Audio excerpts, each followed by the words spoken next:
இந்த அஜித்குமார் கேஸில் இன்னும் திடுக்கிடும் விஷயங்களை நாளாந்தம் நம்ம பார்க்கக்கூடியதாக இருக்குது.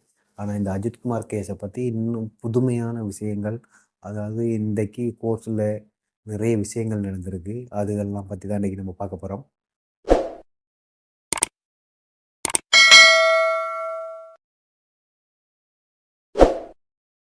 தன்னோட நகை காணாமல் போயிட்டு அப்படின்னு சொல்லி கம்ப்ளைண்ட் கொடுத்தாங்களே, அவங்களோட குடும்பத்திலேயே இப்போ கடுமையான கேஸ் இருக்கான். 15 வருஷத்துக்கு முன்னாடி அவங்களோட குடும்பத்திலேயே இவங்க கொஞ்சம் ஒரு ரோங்கான ஆளுங்க அப்படின்னு சொல்லி அவங்க குடும்பத்திலேயே 2, 3 கேஸ் இருக்காம் அப்படின்னு சொல்லி இப்போ ஒரு புதுவிதமான ஒரு தகவல் ஒன்று வெளிவந்திருக்கு.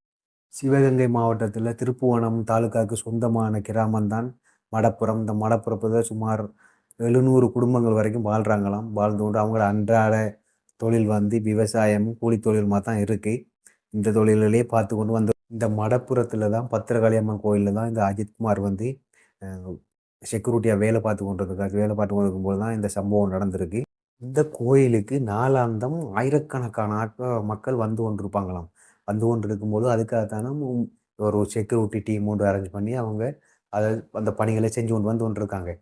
இப்படி வந்தவங்க தான் இந்த 9,500 பவுன் நகையும் 2,500 பணமும் திருடு போனவங்க. அவங்க வந்து என்ன செஞ்சுருக்காங்க, உடனடியாக போலீஸில் கம்ப்ளைண்ட் பண்ணிருக்காங்க. போலீஸில் கம்ப்ளைண்ட் பண்ண போலீஸ் வந்து இந்த அஜித்குமாரையும் அஜித்குமாரோட தம்பியையும் அரெஸ்ட் பண்ணிட்டு போயிருக்காங்க. அரெஸ்ட் பண்ணி போயிட்டு அங்கே அஜித்குமார்கிட்ட ரொம்ப கடுமையாக விசாரிச்சிருக்காங்க. அடித்து உதைச்சி டார்ச்சர் பண்ணி பயங்கரமாக டார்ச்சர் பண்ணி நீ எடுத்த நகையையும் காசும் எங்கே வச்சிருக்க அப்படின்னு சொல்லி கேட்டு அடித்து உதைச்சி அவங்க தம்பியையும் பக்கத்தில் இருக்க தம்பியையும் நீ இப்போ உண்மையை சொல்லலைன்னா உன்னோட தம்பியை அடித்து கொண்டுருவான் அப்படின்னு சொல்லியெல்லாம் இந்த போலீஸ் வந்து அவங்கள கடுமையாக டார்ச்சர் பண்ணி இந்த டார்ச்சர் தாங்க இல்லாமல் இந்த அஜித்குமார் என்ன செஞ்சிருக்காரு, ஓ நான் தான் எடுத்தேன், அந்த கோயில் பின்பக்கமாக நான் குழி தோண்டி புதைச்சி வச்சிருக்கேன் அப்படின்னு சொல்லியிருக்காரு.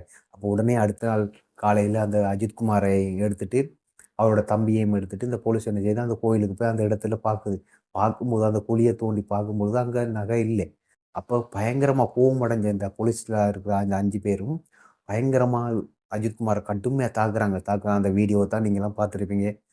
அந்த வீடியோல இருக்கிற மாதிரி பயங்கரமா தாக்குறாங்க. தாக்கும்பொழுது அப்ப அஜித்குமாரோட தம்பி என்ன சொல்லியிருக்காருன்னா, கோயிலுக்கு போகும்போது நடத்த கூட்டிட்டு போன அஜித்குமார் வரும்போது தூக்கிட்டு வராங்க. அந்த இடத்துல தான அவர் இறந்திருக்காரு அப்படின்னு சொல்லியிருக்காங்க. இந்த அஜித்குமார் இறந்த செய்திய கேட்ட அந்த கம்ப்ளைண்ட் பண்ண அந்த பெண் என்ன சொல்லியிருக்காங்கடா, இப்படி நான் கம்ப்ளைண்ட் பண்ணால இப்படி ஒரு உயிர் போகும்ன்னு நான் கனவுல கூட நினைக்கல.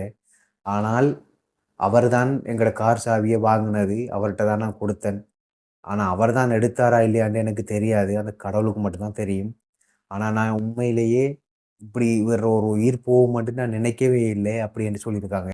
போலீஸ் என்ன ரிப்போர்ட் குடுத்துருக்காங்கன்னா, அஜித்குமார் வலிக்கு விழுந்ததில மண்டையில அடிபட்டு அவரு அந்த இடத்துல இறந்துட்டாரு அப்படின்னு சொல்லி குடுத்துருக்காங்க. ஆனால் அ போஸ்ட்மார்டம் ரிப்போர்ட்ல டாக்டர்ஸ்மார் என்ன சொல்றாங்கன்னா, மிரண்டு போயிட்டாங்க டாக்டர்ஸ்மார்.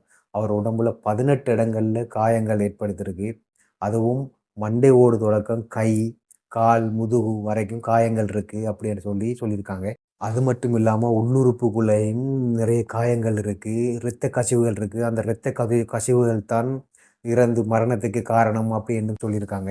இன்னொரு முக்கியமான விஷயம் என்ன சொல்லுவாங்க, இந்த கழுத்து பகுதியில அவருக்கு ஒரு காயம் ஒன்று இருந்திருக்கு. அந்த காயம் தான் இவர் இறப்பதற்கு காரணமாக இவருடைய மரணத்துக்கு காரணம் அந்த காயம் தான் அப்படின்னு சொல்றாங்க. அது மட்டும் இல்ல இவரோட மன அழுத்தம், அப்படியான அந்த வேதனைகள் அதுகளும் இவர் இறப்பதற்கு காரணமாக இருக்காங்கன்னு சொல்லி முதல் கட்ட விசாரணைகள்ல டாக்டர்ஸ்மார் தெரிவிச்சிருக்காங்க. இந்த டாக்டர்ஸ்மார் சொன்ன இந்த செய்திய, இந்த ரிப்போர்ட்ட பார்த்த ஜட்ஜ், அதாவது ஹைகோர்ட் ஜட்ஜ் வந்து உடனடியா உத்தரவிடுறார். டிஎஸ்பி வந்து உடனடியா சஸ்பெண்ட் ஆகுறாரு. எஸ்பி வந்து வெயிட்டிங் லிஸ்ட்ல இருக்கிறாரு. 5 போலீஸும் உடனடியாக இரவோடு இரவாக கைது செய்யப்பட்டு ஜெயில்ல அடைக்கப்படுறாங்க. இப்படியான அதிரடியான விடயங்கள் எல்லாம் நடக்குது இந்த போஸ்ட்மார்டம் ரிப்போர்ட்ட பார்த்த உடனே.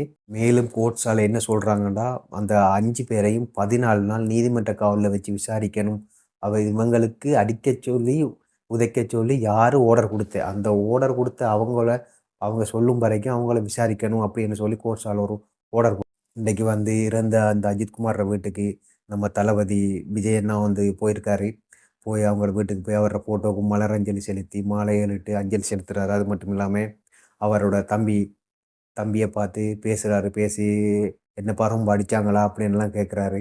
அது "அம்மாவ பார்த்துக்கோ, வேற எதுவும் உதவி இல்லைன்னு உன்ட்ட நேரடியா என்ன தொடர்பு கொள்ளு" அப்படின்னு சொல்லிட்டு வந்திருக்கிறாரு விஜய் அண்ணா. தமிழ்நாட்டோட சிஎம் ஃபோன் பண்ணி பேசியிருக்காரு. ஃபோன் பண்ணி பேசியிருந்து மன்னிப்பு கேட்டிருக்காரு. இந்த விஷயத்துக்கு நான் உங்கள்ட்ட மன்னிப்பு கேட்கிறேன் அப்படின்னு சொல்லி மன்னிப்பு கேட்டிருக்காரு. அது மட்டும் இல்லாம இந்த விஷயத்துக்கு காரணமான அனைவரையும் தண்டிக்கப்படுவார்கள் அப்படின்னு சொல்லியிருக்கிறாரு தமிழ்நாட்டோட சிஎம் மு.க. ஸ்டாலின் அவர்கள். ஆனா, இந்த அஜித்தோட மரணத்த 1 நாள் 2 நாள்ல பேசிட்டு விட்டுருவாங்கன்னு பார்த்தா விடல. ஆனா, இது கன்டினியூஸா இந்த விசாரணை போய்க்கொண்டிருக்கு. கன்டினியூஸா திடுக்கிடும் விஷயங்கள் வந்து கொண்டிருக்கு. அதனால இந்த விசாரணையிலிருந்து யாருமே தப்பிக்க முடியாது. இந்த தவற பண்ணுனவங்க கண்டிப்பா தண்டனை அனுபவிச்சே ஆகுவாங்க. அதனால இந்த கேஸ் வந்து ரொம்பவும் சீரியஸா போய்க்கொண்டிருக்கு. உலக அளவுலயும் சரி, தமிழ்நாட்டு அளவுலயும் சரி, இந்திய அளவுலயும் சரி. இந்த கேஸ் வந்து ரொம்ப தீவிரமா போய்க்கொண்டிருக்கு. இதுல ஒரு முடிவு காணுவாங்க. இருந்தாலும் நம்ம அந்த அஜித்குமாரோட ஆத்மா சாந்தி அடையணும் என்று இறைவனை பிரார்த்தித்துக் கொள்வோம்.